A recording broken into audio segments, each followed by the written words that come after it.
Well, one thing that's misunderstood entirely is they think discipline is voiding your life of any kind of pleasures, when that's not the case at all. What it is you're very mindfully and consciously choosing where you experience those positive emotions from.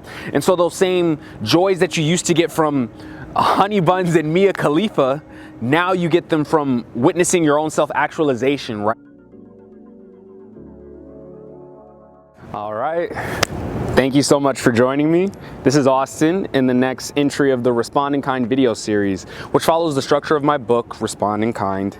And this entry was an interesting one. So I kind of explored the relationship between responsibility and temptation. In the book, I went over some of the telltale signs that let you know when you're most vulnerable to temptation. But in this video, I'm gonna go a bit deeper as far as, you know, what it means to be tempted. And I don't mean the obvious, right? We've all seen someone who was so attractive, so sexy, that our blood boiled beneath our skin, right? Or we smelled food that, even though it may have been drenched in grease, our mouth was just flooded with saliva and we just wanted it so bad. Like we know the obvious, like what it feels like to be tempted.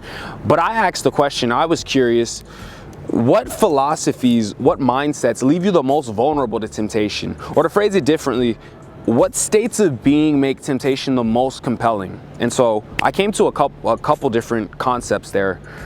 The first one is, if you're overwhelmed with responsibilities, then the concept of discipline is going to go flying out the window, gone.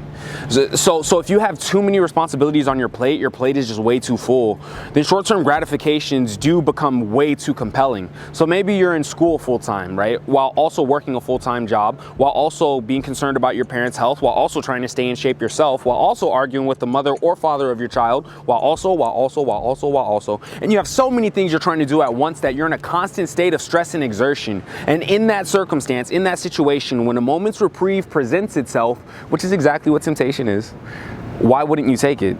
Like this is the normal sane thing to do, right? Under those circumstances, any normal person would fall to temptation.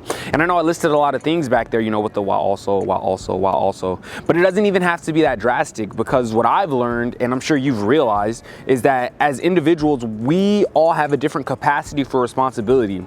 So the threshold for overwhelm is going to vary from individual to individual. And I don't mean that as a value judgment either, right? I'm not saying that the people who can carry more responsibility are better than the ones who carry less. What I've learned in myself putting this into practice is that your capacity for responsibility is very similar to your cardiovascular endurance. It's a lot like running, because if you think about it, you have, and I'm willing to bet my life on this, you have 0 friends who were totally out of shape, overweight, and just decided one day, well, I'm gonna run a marathon. Like, that doesn't happen. Even David Goggins, who has a really inspirational transformation, you should check him out. In his book, he wrote that he wanted to go for a long run, one of his first times running, and he only managed like a quarter of a mile before tapping out. And this is an ultra marathon runner, someone who runs hundreds of miles at a time at this point. And so the runner's journey is a gradual one, right? You build up to running half a mile, and then a mile, and then a mile and a half, 2 miles, 3 miles, right? It's a gradual buildup. And the same is true with responsibilities. And so if you take on too much too soon, then you just break, right? That's what the lapse in discipline is. And as a side note too, this is a little off topic, but this is what your parents were supposed to do when they were raising you. Is with children, you taper them into adulthood by incrementally increasing their load as they age, right? But what happens is, I've seen this a lot with friends. My parents to a lesser degree did this, but I kind of broke free in my late teens, is they treat them like children, like completely like children until they hit 18, at which point, poof, they're thrusted into the adult world, fully expected to fulfill their responsibilities. And again, it's very similar to throwing an inexperienced person who's never ran into a marathon.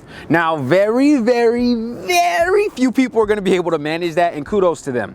But the vast majority of us, the normal ones, the sane ones, we need to be gradually brought into these higher levels of functioning, you see. But getting back to the discipline and temptation and responsibility relationship, if you have too many responsibilities and you're overwhelmed, then what those temptations are doing are offering you one, the opportunity to de-stress, which you need, but most importantly, they're giving you the opportunity to experience positive emotions, and you need to get that from somewhere. That's non-negotiable. Well, one thing that's misunderstood entirely is they think discipline is avoiding your life of any kind of pleasures, when that's not the case at all. What it is you're very mindfully and consciously choosing where you experience those positive emotions from.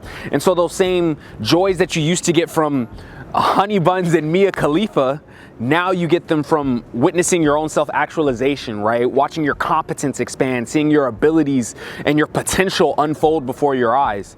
And it's less explosive, but it's much more meaningful and much more fulfilling.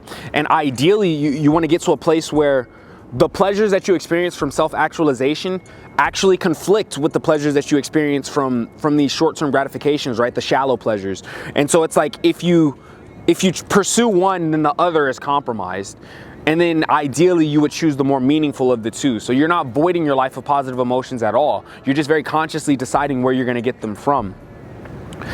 And it's really crazy how revolutionary Dr. Peterson's thinking was for me, because he was the first person that I realized, or I heard, propose that you could decide what you want. You can think about it and choose what exactly do you want. You can pick something that you actually want to pursue, and you can even pick how much of that you're able to carry, and that's the right way to go about it. It was the first time responsibility and duty wasn't put in some rigid box that you just had to pick up and carry. Now, sometimes you do realize as an adult you do have to just bear your cross and walk with it, but I found that when I identified what I wanted to pursue and how much of that I could pursue, not only was I way more productive doing it that way, but also I watched myself and I saw it. I saw myself becoming better. After I adapted to my current workload, I saw myself naturally reaching for more, right? And so you don't want to take on too much too soon, because again, you lapse and then it's very unproductive. If you stay within your realm of, if you're humble and you grasp what you're able to grasp, then you end up being able to grasp more and more and more over time. And so it really is a beautiful thing when you realize that the responsibilities that you choose and that you're happy carrying, while they are heavy, they are much more fulfilling than the temptations that try to get you to fall. And that was what the entry was about. So thank you so much for watching. If you liked, please drop a like, leave a comment, because I think the comments and the back and forth is what social media is all about. I'm actually here on Rodeo Drive. I really want to buy a house in Beverly Hills one day, and so I visit here all the time. Just enjoying the area, man. The lights are beautiful, the stores are expensive, and I can't afford them yet, but I will one day. So thank you so much for watching. I'll see you at the next one. Cheers.